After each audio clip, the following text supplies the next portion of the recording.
Online food business po kami. Dito lang po kami sa bahay, then deliver lang po around the subdivision. Okay? How can you tell po na kailangan na namin mag-expand o need na po lumabas at umupa ng pwesto? Worth it po ba kapag inilabas po namin yung food business po namin? Di po kaya malugi? Ayan, dahil magbabayad na po ng upa. Ganito yan, simple lang yan. Kung kumikita ka na sa loob ng bahay, hindi ibig sabihin nun na kaya mo siyang i-translate into more sales kapag nagkaroon ka ng pwesto. Subjective yan sa magiging location mo. Ito yung hint para makalabas ka na, no? Kung yung kinikita mo ngayon is sobra-sobra na sa pangangailangan ng pamilya mo, I mean, maganda yung tinatakbo talaga ng negosyo. Tapos, computein mo magkano magiging gastos mo pag nagkaroon ka ng physical store. Okay? For example, 10,000 ang upa, 24,000 ang empleyado, that's 34,000 expense in a month. Kuryente, lagay mo na lang meron ka magiging 50,000 na additional expenses pag nagkaroon ka ng commercial space.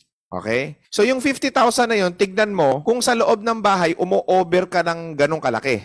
Okay? Or dikit ka na doon. Kapag ka dumidikit ka na doon, nabi-break even mo sa loob pa lang ng bahay, yung possible na maging gastos pag nagkaroon ka ng commercial space, then ako ay naniniwala na pwede ka magdagdag ng commercial space sa tamang location. Okay? Kasi pag nilagay mo doon, magiging dalawa na yung customer mo, online and offline. Di ba? So, ibig sabihin, magkakaroon ka ng foot traffic, magkakaroon ka ng loyal customer or suki or yung laging kakain sa'yo. That's the time, di ba? Computein mo muna kung kumikita ba talaga yan or hindi. Kasi minsan, yung iba, sobrang aggressive yung ginagawa nila. Kumikita sila sa loob ng bahay, lumabas sila. Nung paglabas nila, ayun, nabulaga sila. Ito pala yung hirap pagka may commercial space ka. May binabayaran kang pwesto, may tauhan, may kuryente, may sakit sa ulo, may operation. Pero ang kagandahan naman po, pag nilabas mo yung negosyo mo, is nakakapag-create ka ng brand na may physical store ka. So, in the future, mas maraming investor ang pwede mong alokan na mag-franchise or katulong mo mag-expand ng negosyo mo kasi may physical store kang ipinapakita sa kanila. So, yun po yan. Profitability pa rin po talaga. Pagka kumikita yung negosyo ng maganda, that's the time.